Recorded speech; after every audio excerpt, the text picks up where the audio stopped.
On a tous connu ça, ce jour où ça ne marche pas, le détourage.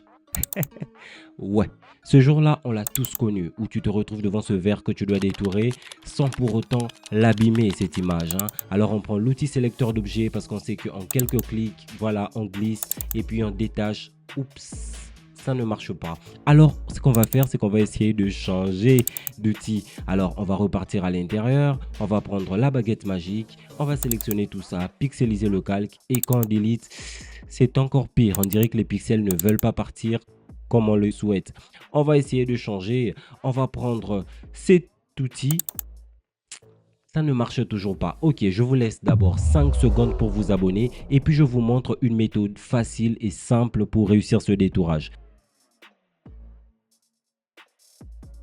La première chose que l'on va faire, ça sera de venir ici, dans notre barre d'outils.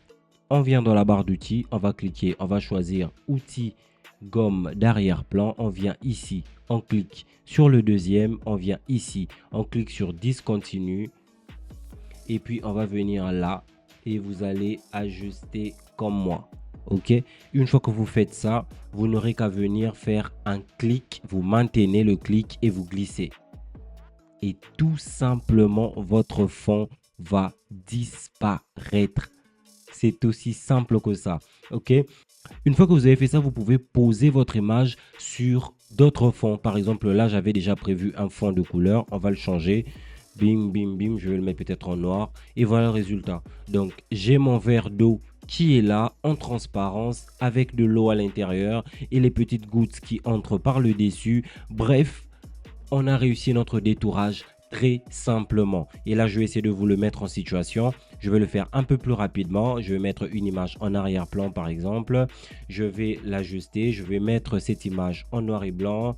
On va accentuer un peu le noir et blanc. On va venir ici diminuer l'opacité de l'image. Et puis, on va venir rajouter un petit texte. Comme vous pouvez le voir, notre verre est vraiment en transparence. Très simplement, ok. Je peux rajouter un petit texte. Si je l'agrandis, vous allez voir que voilà, le texte se met derrière le verre et rien à dire, ok. On enlève le texte. On va mettre un flou gaussien sur notre fond. Comme vous le constatez, notre verre est vraiment très bien détouré. C'est une vidéo plus courte que d'habitude, 2 minutes. Et si vous êtes resté jusqu'à la fin, dites-le nous. Et surtout, si cette astuce vous a plu, n'hésitez pas à liker la vidéo, à vous abonner. Et je vous assure que nous allons répondre à toutes vos questions en commentaire. C'est Marc-Olivier, graphic designer, et ici, on va aider les graphistes débutants à devenir professionnels.